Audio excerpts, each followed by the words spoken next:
हक बोला था, नहीं चलेगा जुल्म तेरा, आइन होगा खुदा का, दस्तूर होगा खुदा का। क्या कहने, किसी की मनमानी नहीं चलेगी, हक है। अजान होके रहेगी, नमाज़े बाजमात होके रहेगी, हक चल के रहेगा, बातिल मिट के रहेगा।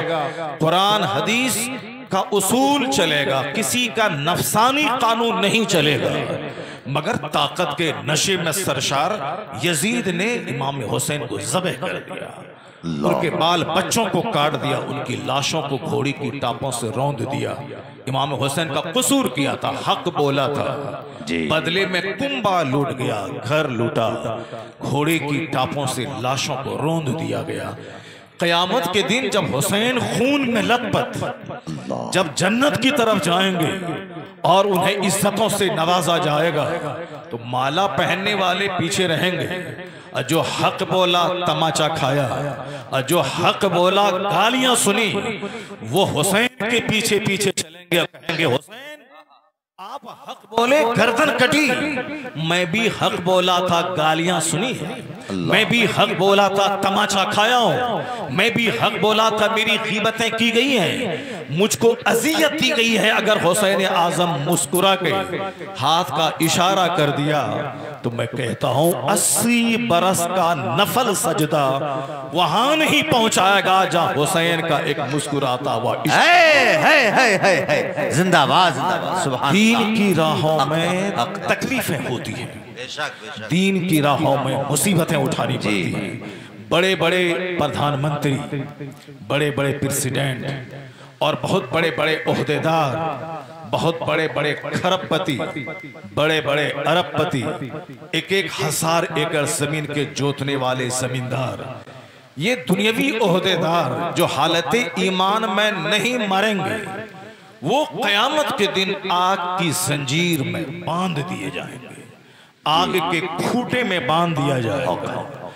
आग की जंजीर, आग की रस्सियां, आग का खूंटा, आग की दीवारें, आग की छतें, आग ही आग होगी।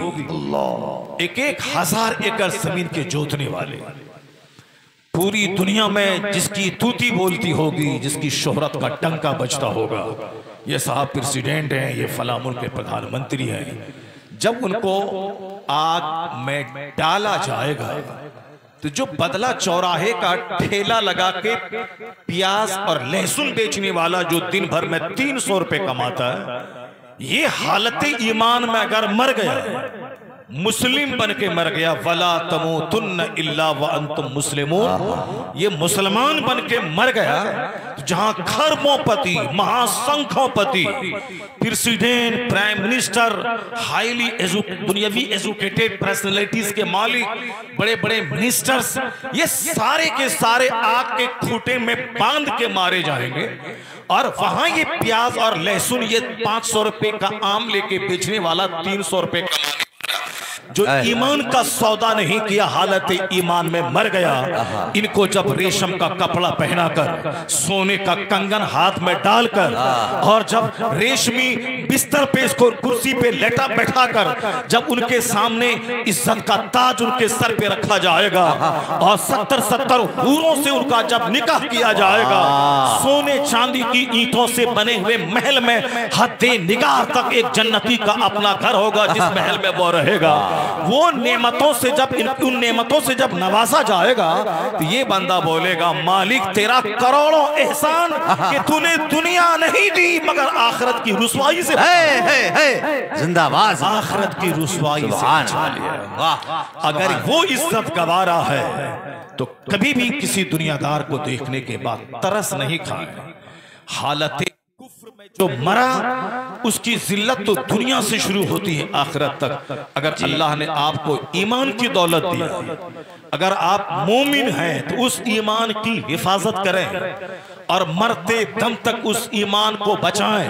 न कभी गाड़ी न होने का शिकवा करें, न कभी किराए के घर की शिकायत करें, न कभी अपनी गुर्बत पे आंसू बहाएं, न कभी अपनी बेबसी पे आंसू बहाएं, न किसी मुशरिकीन के फलकबोस इमारतों पे तरस खाएं। जो दौलत उनके पास नहीं है वो दौलत अल्लाह ने आपको दिया है, उसी शुक्राने में तर रहे, हालत सजदा में रहे रोजाना। और कह इलाही तेरा एहसान कि 1000 एकड़ जमीन से बढ़कर जो दौलत ईमान की है वो दौलत तूने मुझको अता किया है, इसलिए मैं आग पे भी सजदा करूं तो कम है। अगर पॉजिटिवली सोचेंगे कोई मुसलमान नर्वस नहीं रहेगा, न काफिरों के तख्तो ताज को देखकर ये नर्वस होगा, ईमान की दौलत को देखेगा और मुस्कुराएगा, सजदे शुक्र बजा लाएगा और यही एक दुआ करेगा, मालिक बेशुमार लोग मोमिन थे मगर मरने से पहले पहले काफिर हो गए, उसका ईमान लूट गया।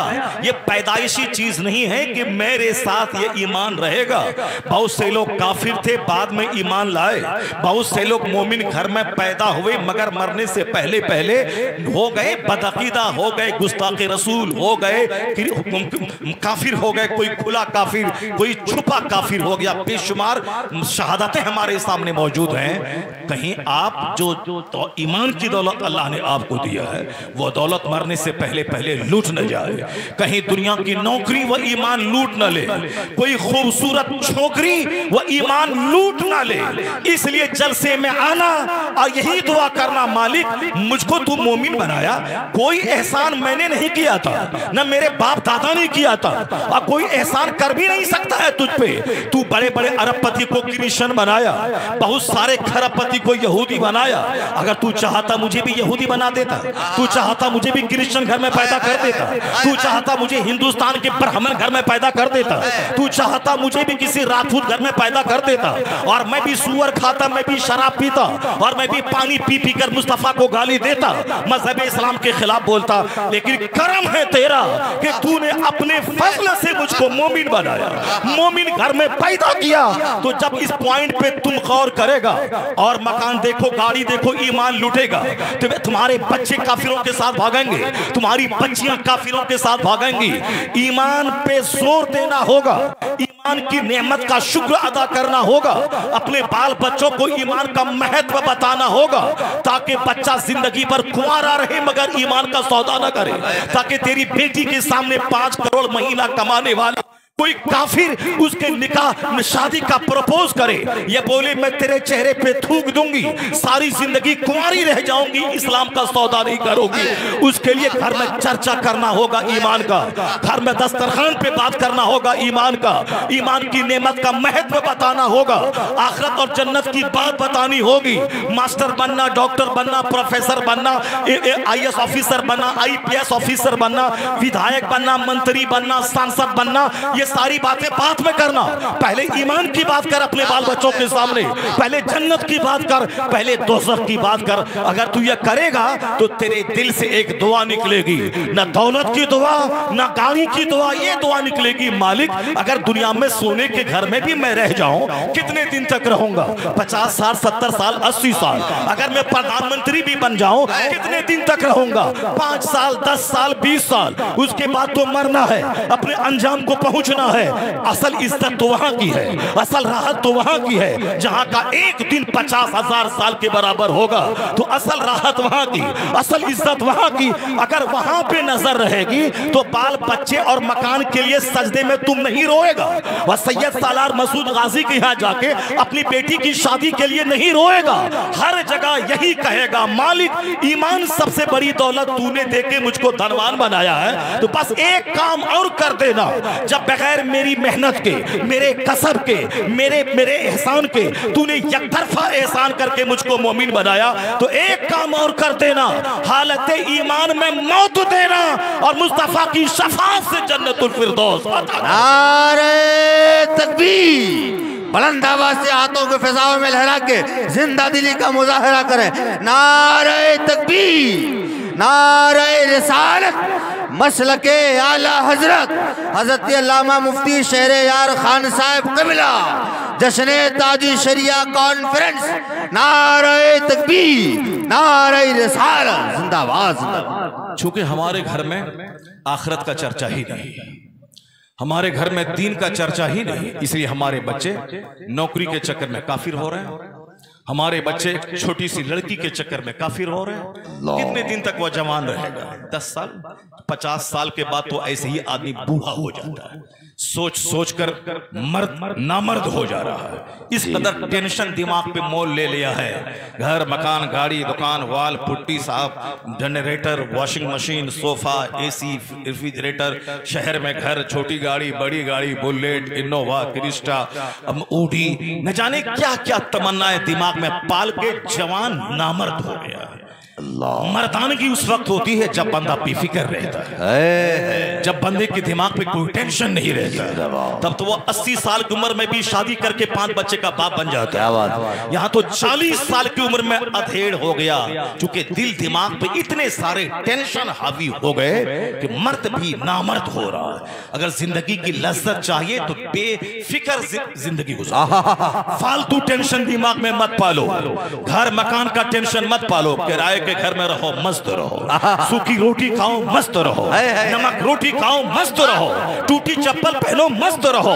बुजुर्गाने दीन के मजार पे जाके धागा ताला मत बांधो काफिरों की तरह, बल्कि ये देख उस कब्र में रहने वाला सारी जिंदगी किराए के घर में रहा, सारी जिंदगी फूस के घर में रहा, सारी जिंदगी नमक रोटी खाया, सारी जिंदगी 360 दिन रोजा रखा, तो उनकी कब्र पे जाके वहां से सादगी की भीख मांगो, वहां से सिमिलरिटी, वहां से सिंपलिसिटी की भीख मांगो, इस्तिग़ना बेनियाज़ी की भीख मांगो कि ये बंदा आज अरबपति उसके चौखट पे जाके चौखट चूम रहा है। जब तक वो जमीन के ऊपर था तो भी बादशाह पांव चूमता था, और जब जमीन के अंदर है तो भी अरबपति जाके कब्र की चौखट को चूम के उनके कब्र को बोसा दे रहा है। आखिर ये न अच्छे घर में रहा, न अच्छा खाना खाया, इतनी मकबूलियत कहां से मिली? मकबूलियत इसीलिए मिली कि वह बेशुमार टेंशन से अपने आप को बचाया और सारी एनर्जी अल्लाह की इबादत में लगा दी, और जो अल्लाह की इबादत में लगा दी तो अल्लाह ने उसे जमीन से उठा के शोहरत के आसमान पे पहुंचा दिया। सैयद सालार मसूद गाजी,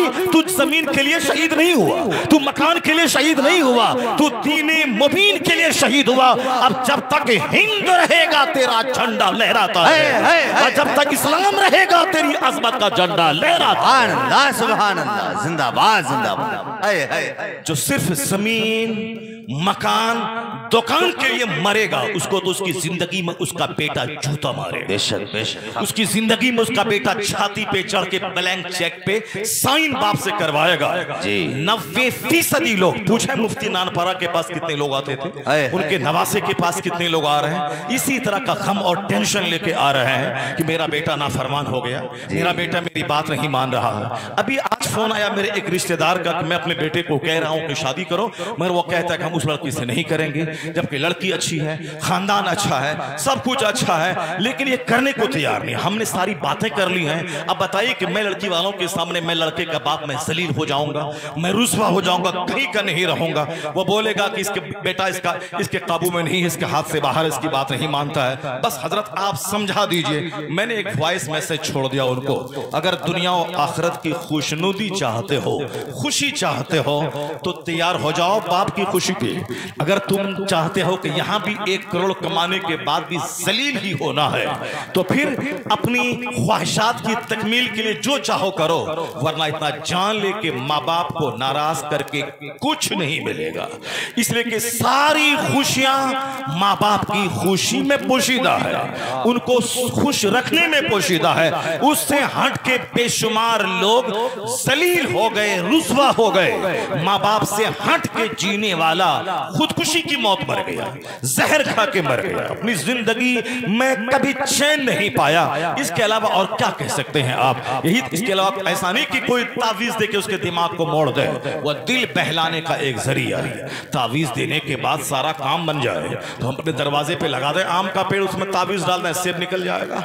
गुलजारी मिल्लत के पास जाएं, कहें हुजूर आपका क्या कहना, पूरी हिंदुस्तान में आपका जलवा है, ताजुश शरिया के खलीफा हैं, खानदानी अजमत है, दरवाजे दरवाजे पे मैंने एक आम का पेड़ लगाया है, तावीज दे दी ताकि सेब निकल जाए वहां से। और हमने गेहूं का खेत, गेहूं का दाना लगाया है, तावीज दे दीजिए कि वहां से बासमती धान निकल जाए। हुजूर मैंने यहाँ पे आम का पेड़ लगाया है, आप तो तावीज दे दें ताकि यहाँ से लीची फल जाए। ऐसा नहीं होता है कि आम के पेड़ में तावीज डाल लूं लीची निकल जाए। ऐसा नहीं होता है कि गेहूं के पौधे में तावीज डालते हैं वहां से बासमती धान निकल जाए। नहीं, कुदरत का कानून क्या है? धान के पौधे से धान निकलता है, गेहूं के पौधे से गेहूं निकलता है, आम के पेड़ से आम निकलता है, लीची के पेड़ से लीची निकलती है, सेब के पेड़ से सेब निकलता है, अखरूट के पौधे से अखरोट निकलता है, संतरा के पेड़ से संतरा निकलता है। ऐसा नहीं, विपरीत नहीं होता, ये कुदरत का कानून है। मैंने कहीं नहीं देखा कि लगाया मैंने धान वहां से निकल गया सोना, लगाया मैंने गेहूं वहां से निकल गया हीरा। ऐसा नहीं होता। जब ऐसा नहीं होता है, कुदरत, अल्लाह अगर चाहे तो ऐसा हो सकता है। अल्लाह चाहे तो आम के पेड़ से सोना निकल जाए, अल्लाह चाहे तो आम के पेड़ से अखरोट निकल जाए, अल्लाह चाहे तो आम के पेड़ से वहां हीरे जवाहरात निकल जाए। अल्लाह हर चीज पर कादिर है। अल्लाह तो बगैर माँ बाप के औलाद पैदा करने पर कादिर है। जैसे आदम अलैहिस्सलाम, ना उसकी माँ है ना उसका बाप है, अल्लाह ने पैदा कर दिया।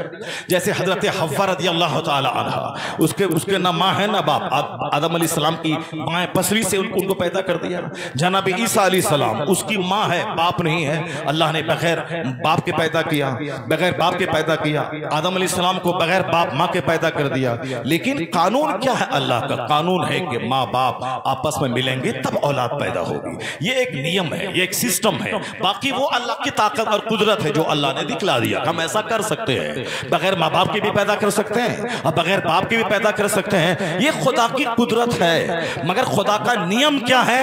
नियम यही है, जैसी जमीन वैसी फसल, जैसा दरख्त वैसा फल, जैसा पौधा वैसी फसल, जैसा दरख्त वैसा फल। ये कुदरत का कानून है। और कानून कुदरत यही है, जब माँ थी हाजरा, जब बाप हुए जनाबे इब्राहिम, तो बेटा पैदा हुआ जनाबे इस्माइल। अल्लाह समद। जब कुदरत का कानून है, जब बाप हुए सैयद मूसा जंगी दोस्त और माँ हुई सर से लेके पांव तक नेकी का मुजस्समा, तब बेटा उस गोह का कयामत तक के वलियों का सरदार अब्दुल कादिर जिलानी पैदा हुआ। ये कुदरत का कानून है। जब बाप हुए सैयद गयासुद्दीन जाहिदों का सरदार और माँ हुई रात भर मुसल्ले पे बैठकर इबादत करने वाली, जो अपने पेट में हामिला थी तो बच्चे की ज़बानी कलमा तैयबा की आवाज पेट से सुनने वाली। यानी उनकी माँ का बयान है कि मैं जब तहज्जुद के लिए मुसल्ला पे बैठती थी तो फजर तक मेरे पेट से कलमा पढ़ने की आवाज आती थी। माँ हूँ ऐसी और बाप हूँ सैयद गयासुद्दीन। तब उसकी कोख का बच्चा 90 लाख मुशरिकों को कलमा पढ़ाने वाला मोइनुद्दीन अजमेरी की सूरत में पैदा हुआ। नारे तकबीर, लाजवाब हुई। नारे रिसालत, नारे रिसालत। ख्वाजा का हिंदुस्तान का सुन्नी मुसलमान हजरत अल्लामा मुफ्ती शहरियार रज़ा खान। मैं अक्सर ये बात रिपीट करता हूँ, इसलिए रिपीट करता हूँ क्योंकि आजकल लोग हवाई ख्वाब बहुत देखते हैं कि सिर्फ 10 रुपए की शेरनी लेके चला जाऊं सैयद सलार मसूद गाजी रज़ी अल्लाह तआला अन्हु के आस्थाने पे 10 करोड़ का फायदा हो जाए। हर रोजाना हर जुमेरात को साहब बताशे की फातिहा दिला दूं और सामने जो 10 एकड़ जमीन है वो जमीन मुझको मिल जाए। ऐसा होता है दुनिया में क्या कि मेहनत कुछ नहीं, स्ट्रगल नहीं, जद्दोजहद नहीं, और सिर्फ मैं तमन्ना करूं और मेरी तमन्ना पूरी हो जाए, नहीं होता ऐसा। स्ट्रगल जरूरी है, जद्दोजहद जरूरी है, कुदरत का कानून समझना जरूरी है, तदबीर भी जरूरी है और तकदीर पर एतमाद भी जरूरी है, दुआ भी जरूरी है और दवा भी जरूरी है। सिर्फ तदबीर करना, उसी पर भरोसा करना, ये ईमान नहीं सिखाता, इस्लाम नहीं सिखाता, बल्कि तकदीर पर भरोसा रहे और तदबीर भी बंदा करता रहे। मेरा काम है घर से बाहर निकल जाना, मेरा काम है हल जोतना, मेरा काम है धान का पौधा लगाना, बाकी छोड़ देना कि मैंने पौधा लगा दिया, अब वो उस पौधे से हजारों बालियां निकालना अल्लाह का काम है। मैंने अपना काम कर दिया, अब एतमाद है अल्लाह की जात पे कि मेरा खुदा, मैंने मेहनत की है, मेरी मेहनत मेरी है, रहमत मेरे खुदा की है। मेहनत मेरी, रहमत खुदा की यही हर मामले में, तालीम हो, तदरीस हो, तसनीफ हो, या फिर ज़राअत हो, सनत हो, इरफत हो, यानी from the cradle to the grave, माँ की गोद से लेकर कब्र की गोद तक जीवन के हर डिपार्ट में इस उसूल को सामने रखना होगा। ऐसा नहीं होगा कि जिए हम मुशरिकों की तरह, हम मर जाएं वलियों की तरह, नहीं होगा ऐसा। ऐसा नहीं कि सारी जिंदगी में जीऊं बेनमाजी की तरह और हालत सजदा में मेरी मौत हो जाए, नहीं होगा ऐसा। सारी जिंदगी में गुटखा खा के मुंह को थूक से भरो और मरते वक्त मेरी जबान पे कलमा और दुरूद जारी हो जाए, नहीं होगा।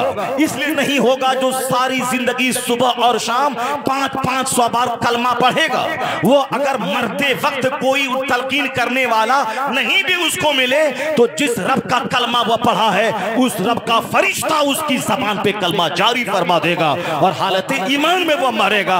ऐसा नहीं होता कि मैं चलूं पूरा और पहुंच जाऊं काबा, तू बकाबा न रसी ए अराबी की रह के मी रवि बतुर्किस्तान रस। इसलिए ए अराबी, जिस रास्ते पे तू चल रहा है ये रास्ता काबा का नहीं है, ये रास्ता तुर्किस्तान का है। इसलिए जब भी पता चले कि ये रास्ता काबा का नहीं है, फौरी तौबा करके यू टर्न ले ले, आप काबा की तरफ घूम जा ताकि तेरी मंजिल आसान हो जाए, तेरा सफर आसान हो जाए। अगर तू घमंड में चूर रहा, नहीं मैंने जो रास्ता चुना है ठीक चुना है, तो मंजिलें बढ़ती जाएंगी और तू पूरब जाता रहेगा, काबा नहीं पहुंच पाएगा। इसलिए एक कौम मुस्लिम कुदरत के कानून से हट के कुछ नहीं होता है। अपना मन नहीं चलेगा, अपना साथी दस्तूर नहीं चलेगा, अपनी मनमानी नहीं चलेगी। कानून चलेगा कुरान का, कानून चलेगा हदीस का, और कानून वही है अगर माँ हो नेक अब बाप हो नेक तब बच्चा का नेक होना तय है। अब माँ हूं सड़ी हुई,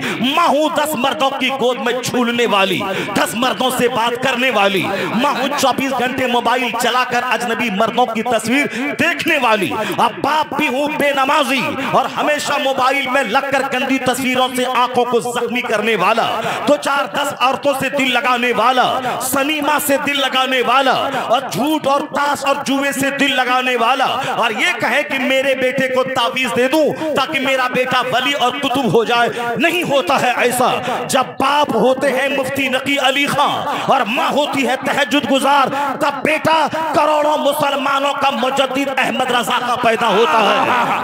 और जब बताता हूँ हुज्जतुल इस्लाम, और नाना हूँ मुफ्ती आज़म हिंद, और बाप हूँ मुफस्सिर आज़म हिंद, और माँ हूँ सारे जेवरात को बेचकर मंज़िल इस्लाम के मुदर्रिसीन की तनख्वाह दिलाने वाली, तब उसको का बच्चा 10 करोड़ मुरीदों का मुर्शिदे बरहक अख्तर रजा का अज़हरी पैदा होता है। नारे तकबीर, नारे रिसालत, बस्ती बस्ती करिया करिया, बस्ती बस्ती करिया करिया, इल्म का दरिया फैज का दरिया, मसलके आला हजरत, फैज़ाने आला हजरत, तालीमाते आला हजरत, नारे तकबीर। एक कौम मुस्लिम दुनिया का सारा काम एक उसूल के मुताबिक हो रहा है। सुबह होती है, शाम होती है, रात आती है, दिन आता है, मौसम बदलता है, सब काम अपने अपने अंदाज से हो रहा है। कुल्लुन फी फलकिन यस्बहून, ये सितारे अपने मदार पे चल रहे हैं, सूरज अपने रास्ते पे चल रहा, चांद अपने मदार पे महवे गर्दिश है। 1 इंच चांद अपने रास्ते से हट नहीं सकता। जो कुदरत ने उसके लिए रास्ता बना दिया है उसी रास्ते पे ये चांद महवे गर्दिश है, यह सूरज महवे गर्दिश है। सूरज ठहरा हुआ नहीं है। जो साइंसदान कहते हैं कि सूरज ठहरा हुआ है, जमीन घूम रही है, ये सब एक ख्वाब है, ख्याल है, एक ख्याली बातें हैं, इमेजिनेटिव बातें हैं, तस्वुराती बातें हैं। हकीकी बात वही है जो सूरज को पैदा किया है, उसकी बात सच्ची है। अब बाकी हम लोग तो अल्लाह के पैदा किए हुए हैं, अल्लाह ने हमको पैदा किया और हमारी पैदाइश कितनी कमजोर है वह सबको मालूम है।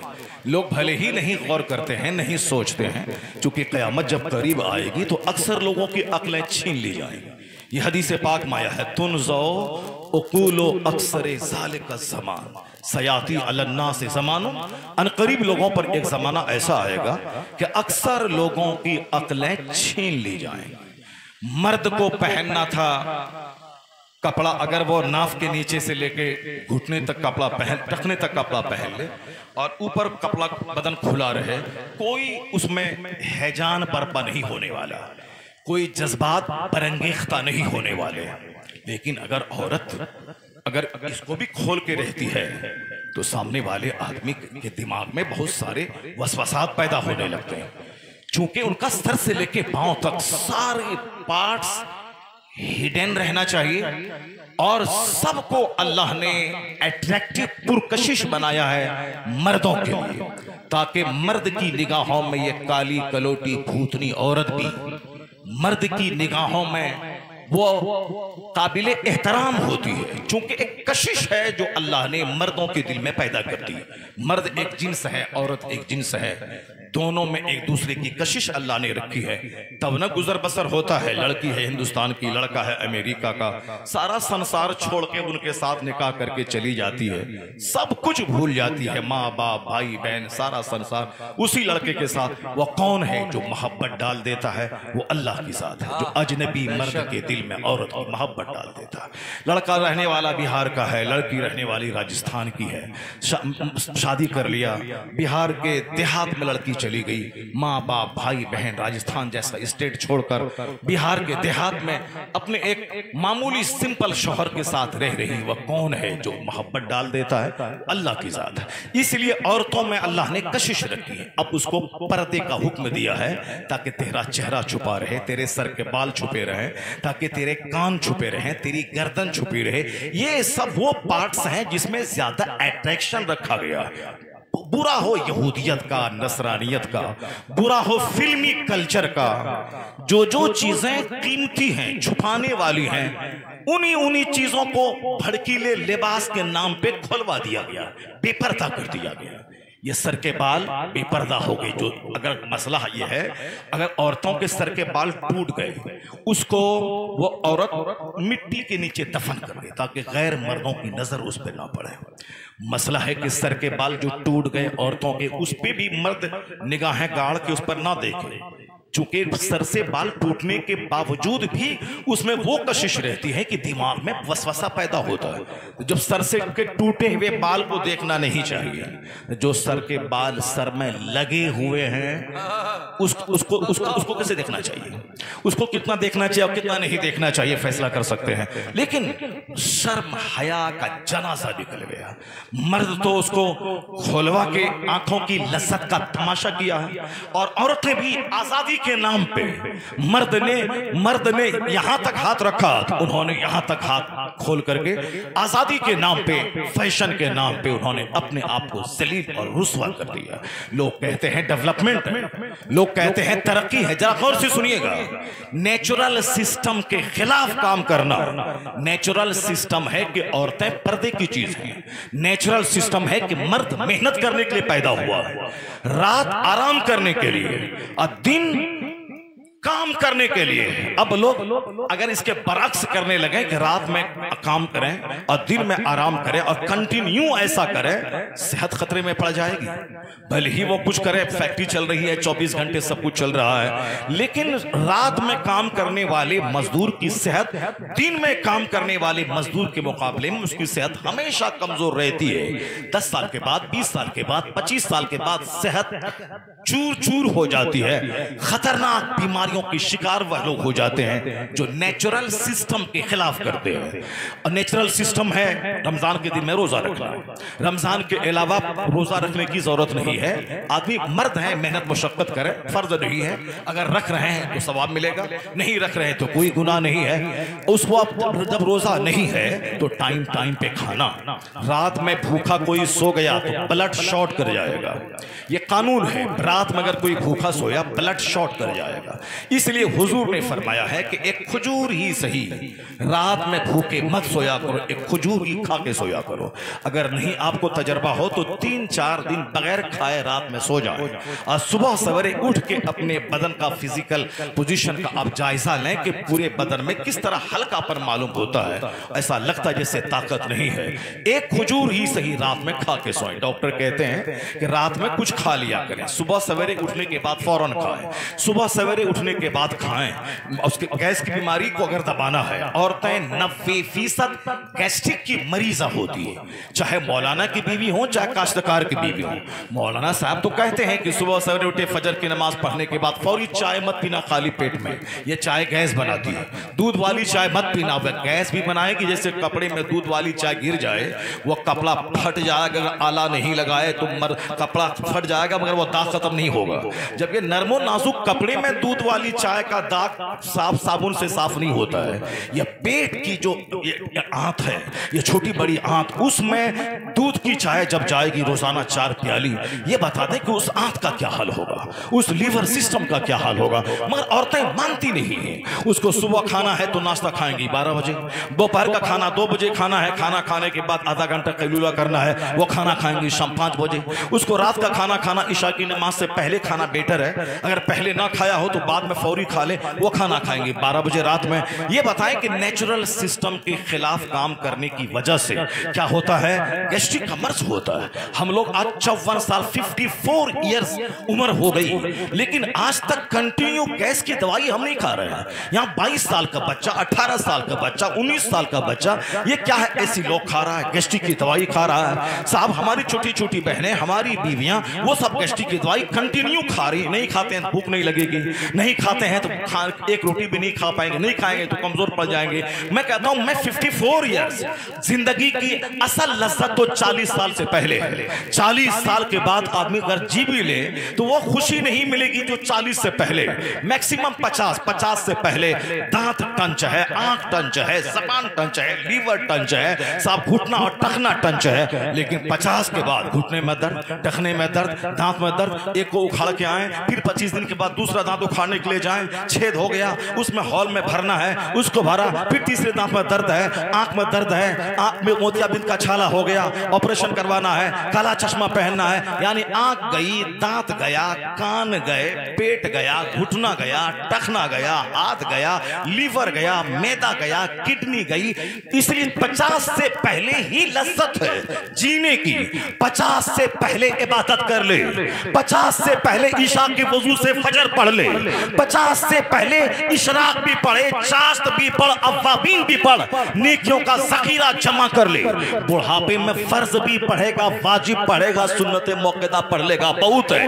नफल पढ़ने की फुर्सत नहीं मिलेगी, उस वक्त तो सीना पकड़ के बैठ जाओगे, सांस लेने में दिक्कत होगी। घर से चल के मस्जिद आओगे 5 बार रास्ते में बैठना पड़ेगा, हालत सजदा में जाओगे पीछे से रियाकारी हो जाएगी और फिर उसके बहाने नमाज ही छोड़ देगा। यानी उस वक्त नहीं सह पाओगे। लंबा सजदा इमाम करे तो तू सलाम फेरने के बाद लाठी लेके इमाम को मारने चला जाएगा कि तुमको लंबी सूरत सूझ रही है, मुझको पेशाब लगा हुआ, मैं शुगर का मरीज हूं। तो 50 के बाद बुढ़ापे में अगर कोई बंदा ये बोलता है कि बुढ़ापे में क्या करना है, नमाज ही तो पढ़ना है। इसलिए मौलाना साहब बुढ़ापे में मस्जिद है, नमाज है, तस्बीह है, दरूद है, और क्या करना है। अभी थोड़ी जवानी है, थोड़ा कर ले, मजा ले ले, घूम ले, फिर ले, मेहनत कर ले, 2 पैसे कमा ले। बुढ़ापे में तो नमाज ही पढ़ना रहेगा। ये तेरा अपना ख्याल है, लेकिन तुम नहीं जानता कि तजर्बा क्या बोलता है कि 99% लोग जो बुढ़ापे में सजदा करने के काबिल नहीं रहते, वह बीमारी का रोना रोते हैं। असल हज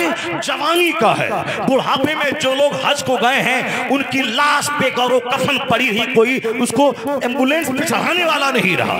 जितनी भी लाशें मीना की सड़कों पे नजर आ रही हैं उसमें अक्सर वो बूढ़े थे जो बगैर बेटे के गए थे, जो 70 प्लस थे, जो 80 प्लस थे, वो सारे के सारे गए थे। उन बूढ़ों को तो अरकान भी अदा नहीं करता, वो तो बड़ा जो रुकने आज़म है उसको छोड़ देता है। जिस तो वो तवाफ़े इफाज़ा को ना करने की वजह से उसकी बीवी उसके लिए सदा के लिए हराम रहेगी जब तक कि वह दोबारा न कर ले। ये उसको छोड़ के वो चला आता है, यानी जो अहम और जरूरी रुकन है उसे भी छोड़ देता है। वो तो 10 कदम चलता हाँफने लगता है, कंकड़ी भी खुद से नहीं मारता है, वह दूसरे को कह देता है कि तुम मेरी तरफ से मार देना। इसलिए अगर बूढ़े बाप को ले जाना है तो अपने साथ जाओ, वरना तुम्हारे बूढ़े बाप का कत हो जाएगा। चाहे एसी लगा दे मक्का से लेके अरफात के मैदान तक, रास्ते में हर जगह, फिर भी हज की जो मुशक्कतें हैं वो कयामत तक कायम रहेंगी। उसमें कोई कमी नहीं होगी। अरफात में है एसी, मीना के खेमों में है एसी, और मक्का में है एसी। उसके बावजूद जाके पूछें, वो सारे हाजी, इंडियन हाजी वहां से रो के आते हैं और कहते हैं असल हज तो जवानी का है, असल हज का मजा तो मलेशिया के लोग लेते हैं, जहां 18 साल 25 साल 30 साल 35 साल के जवान, जैसे हिंदुस्तान के नेताओं की रैलियों में ये जवान जाते हैं, वैसे मैंने अपनी आंखों से अरफात से मुजदलिफा आते हुए मैंने देखा है कि बस पे जवान जवान मलेशिया के लड़के हैं, हालत एहराम में है और सब लब्बैक का नारा लगा रहे हैं। ऐसा लगता कोई सिपाही है जुलूस लेके जा रहा है, और हिंदुस्तान के हाजी जो एक कदम चल न सके, जिसमें जब दांत टूट जाए तब सारा काम करने के बाद यहां से जाती हैं। इस बार वो 100 लाशें तुमसे कह रही हैं कि खबरदार, जवानी में हज कर ले, बुढ़ापे में मत करना, वरना तेरी लाश के साथ जो गत होगा, जो कोई उठाने वाला नहीं मिला। जवानी में असल हज है, जवानी में सजदा है, जवानी में रोजा है। इसलिए आया है हदीस में, बूढ़ा आदमी 70 तौबा करे, 70 बूढ़ा की तौबा से अल्लाह उतना खुश नहीं होता जितना अल्लाह एक जवान की तौबा से खुश होता है, जितना अल्लाह एक जवान की तौबा से खुश होता है। इसलिए एक जवान, ये जवानी मस्ती की नहीं है, ये जवानी रात रात भर इंस्टाग्राम पे नाचने की नहीं है, ये जवानी रात रात भर व्हाट्सएप चलाने के लिए नहीं है, ये जवानी ग्रीन पीरियड है, वो जन्नत तैयार करने के लिए जहां खरबों साल, महासंख्यों साल, अरबों साल रहना है। ये जवान तो आज तो अक्सर जवान ही मर रहे हैं। नहीं तुमने देखा जिम में एक जवान फिल्म का एक्टर 30 साल खूबसूरत स्मार्ट हेल्दी जवान, वो और मजीद हेल्दी बनने के लिए रोजाना जिम में जाता था और उठा करके आगे पीछे करता था, वहीं चक्कर आया, गिरा, वहीं मर गया। अभी उत्तर प्रदेश में इसी शहर बरेली में एक शादी की तकरीब में एक शख्स डांस कर रहा था और डांस करते करते चक्कर आया, गिरा, वहीं मर गया। और अभी एक करंट वीडियो मेरे सामने आया कि एक औरत डांस कर रही थी इलाहाबाद इलाके में शादी में, डांस करते करते चक्कर आया, गिरी और मर गई। अब अक्सर मौतें जिम में हो रही है जहां लोग सेहत पाने जाते हैं, अक्सर मौतें शादी में हो रही, जहां लोग खुशी में खुशी के तरंग में झूमकर नाचने जाते हैं, वहां मौतें हो रही हैं। तो अब मौत जा रही है जिम में, अब मौत जा रही है शादी की तकरीब में। मौत लड़का गया था बाइक से बदला चौराहा, वहां से उसकी डेड बॉडी वापस आ रही है, सड़क उसकी लाश आ रही है, अपनी आंखों से देख रहा है कि जवान मर रहे हैं, गाड़ी में एक्सीडेंट हो रहा है, 5 लोग मर रहे हैं। और अभी उत्तराखंड में एक कार में 7 लोग थे, 7 लोग जलकर राख हो गए, गेट नहीं खुल पाया, ड्राइवर भी मरा और जो लोग शरीक थे सारे के सारे मर गए। तुमने नहीं देखा दिल्ली के नोएडा सेक्टर 19 के करीब में एक कार में एक शख्स बड़ी भारी कीमती कार से जा रहा था, वह इंजीनियर था, लेकिन गाड़ी में आग लगी, दरवाजा लॉक है, खुल नहीं सका, सारे लोग बाहर से देखते रहे मगर बच्चे को बचा नहीं सके, वह नौजवान इंजीनियर मर गया। आए दिन एक्टर मर रहा है, आए दिन साहब क्रिकेटर मर रहा है, आए दिन जिम में जाने वाले साहब, वो हेल्थ के चीफ जाने वाले वो मर रहे हैं, तो क्या तुम बच जाओगे?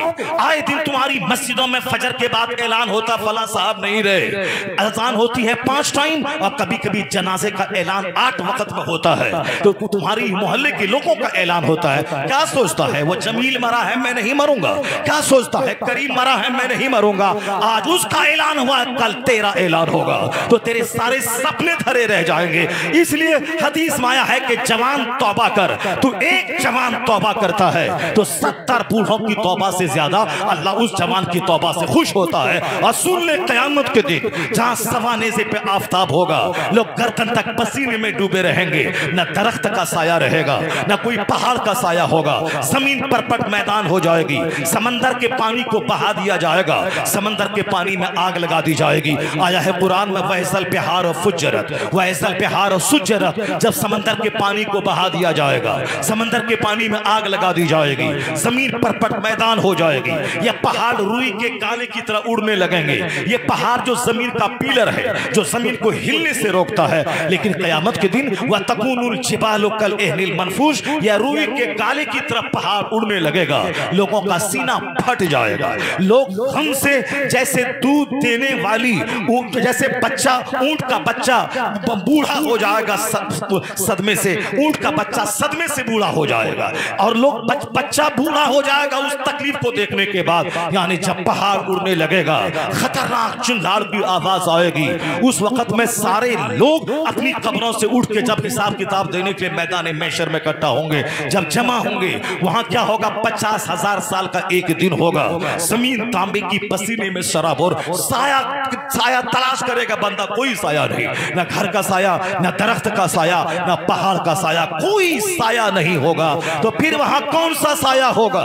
आया है बुखारी शरीफ की हदीस में, सबअतुन युज़िल्लुहुमुल्लाह फी ज़िल्ली यौम ला ज़िल्ला इल्ला ज़िल्लु। आया है बुखारी शरीफ की हदीस में आया है कि क़यामत के दिन 7 खुश नसीब ऐसे हैं जो अल्लाह के अर्श के साये में रहेंगे, जिस दिन अर्श इलाही के अलावा कोई साया नहीं होगा दुनिया आखिरत में, न दरख्त का, न पहाड़ का, न मकान का, न दीवार का साया। लोग साया तलाश करेंगे, काश मिले, नहीं मिलेगा, सिर्फ अल्लाह के अर्श का साया होगा। उस अर्श इलाही के साये में जिन 7 खुश नसीबों को जगह मिलेगी, उन 7 में एक खुश नसीब वो है। कौन खुश नसीब है?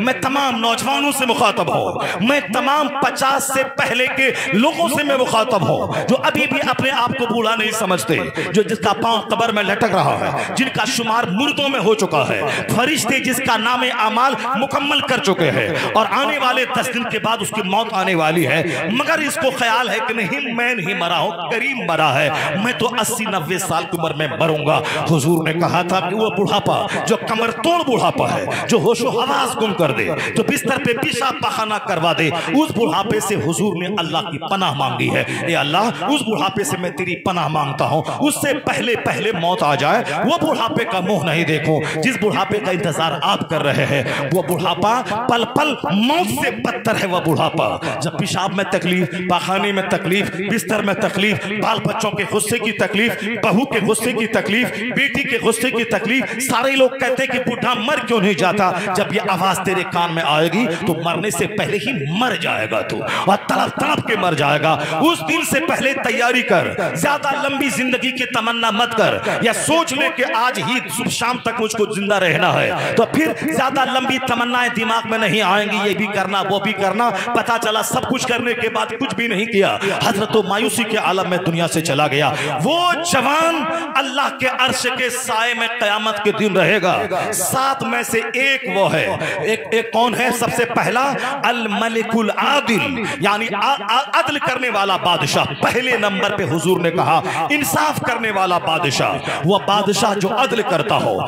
1000 रकात नमाज से नफल पढ़ना कितनी बड़ी सआदत है, लेकिन जो बादशाह मजलूमों को इंसाफ दिलाता हो, जो जालिम का टेना तोड़ता हो, जो जालिम के हौसलों को कुचलता हो, मजलूमों को इंसाफ दिलाता हो, जो समाज के दबों को हक दिलाता हो, समाज के मगरूरों को कुचल देता हो, वह बादशाह का 80 साल की नफल सजदे से बेहतर है 1 घंटा बैठकर गरीबों को हक दिलाना, मजलूमों को इंसाफ दिलाना। बहुत बड़ा मनसब है अदल करना, आदिल बादशाह बनना, लेकिन 99% बादशाह आज जालिम ही होते हैं। समाज का अदना परिषद, जिला परिषद, समिति, मुखिया, प्रधान, सरपंच, गांव समाज का जो ठेकेदार है, समाज के इंसाफ का मुंह देखकर फैसला करना, मालदारों के हफेवर में फैसला करना, गरीबों को के जज्बात से खेल करना, गरीबों से पैसे निचोड़ लेना, थानेदारी की मुखबरी करना। नहीं सोचा तुमने अल्लाह देख रहा है, थोड़ा सा इख्तियार मिला है, गलत इस्तेमाल करने लगे, कयामत के दिन खतरनाक अजाब उसको होगा जिसको मनसब मिला, बादशाहत मिली, मगर उसका वो गलत इस्तेमाल किया। एक तो हालत कुफ्र का जो अजाब होगा तो वो अजाब होगा ही, और दूसरा अजाब होगा अपनी रियाया को तड़पाने का, रियाया को कुचलने का, बुलडोजर चलाने का, रिया के घर के तोड़ने का, जालिमों को नहीं पकड़ना, मजलूमों को कुचलने का, मजलूमों को कुचलने का, जुल्म ज्यादती करने का। सबसे खतरनाक अजाब कयामत के दिन होगा उसका।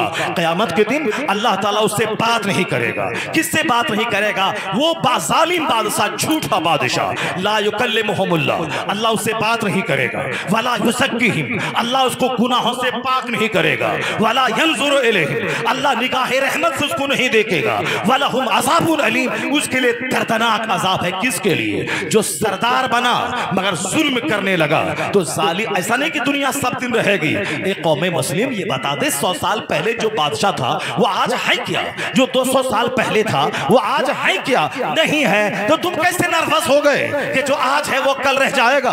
वही बात तो मैं हमेशा कहता हूँ, सबके सामने कहता हूँ। 100 साल पहले की बात तो छोड़ दे, 100 साल पहले तो अंग्रेज हिंदुस्तान में था, अंग्रेज हिंदुस्तान में नहीं है। उससे 150 साल पहले मुगल हिंदुस्तान में था। उसके बाल बच्चों का शासन आज हिंदुस्तान में नहीं है। कभी लोधी, कभी सूरी, कभी मुगल, कभी गजनवी, कभी कौन घौरी कौन कौन आए, सब चले गए। मैं सारी बातें बोल रहा, ऐसा नहीं कि बोलना कि साहब उनके बात नहीं बोला, मेरी बात बोल दिया है, सबकी बात मैं बोल रहा हूँ। गजनवी चले गए, घौरी चले गए, सूरी चले गए, मुगल चले गए, बाबर चले गए, औरंगजेब चले गए, बहादुर शाह जफर चले गए, अंग्रेज चला गया, अंग्रेज के बाद जो लोग आए, नेहरू चले गए, गुलजारी लाल नंदा चले गए, इंदिरा चली गई, मुरारजी देसाई चले गए, पीवी नरसिम्हा राव चले गए, चंद्रशेखर चले गए, और सब राजीव गांधी चले गए, सब साहब जब अटल बिहारी वाजपेयी चले गए, जब सारे लोग चले गए तो जो थे नहीं रहे, जो आज हैं वो भी चले जाएंगे, और ये भी जाएंगे, आज नहीं तो कल जाएंगे, देर नहीं तो सवेर जाएंगे, सवेर नहीं तो देर जाएंगे, कुछ नहीं रहेगा। इसे तुम नर्वस क्यों होता है? तुम्हारी मुरादाबाद के लाल चौक पर फांसी के फंदे को चूमते हुए हमारा मुजाहिद दिलेर बोला था, अंग्रेज तेरा जुल्म नहीं रहेगा, कोई गुल बाकी रहेगा, नेक चमन रह जाएगा, पर रसूलुल्लाह का दीने हसन रह जाएगा। आज अंग्रेज नहीं है मगर नमाज है, रोजा है, हज है, ज़कात है, मस्जिद है, मदरसा है, खानका है। तो मदरसा का मिटाने वाला चला गया मगर मदरसे में कुरान पाक की तालीम मौजूद है, मस्जिद मिटाने वाला चला गया मगर आसान पंजगाना आज भी मौजूद है, नमाज पंजगाना बाजमात मौजूद है। इसलिए ए मोमिन तू सच्ची तौबा कर ले, अपने बाल बच्चों को दीन इस्लाम सिखा दे, नमाज रोजे हज और ज़कात से अपने आप को वाबस्ता कर दे। अपनी फिक्र के मेरा कल क्या होगा, इस्लाम की फिक्र मत करना।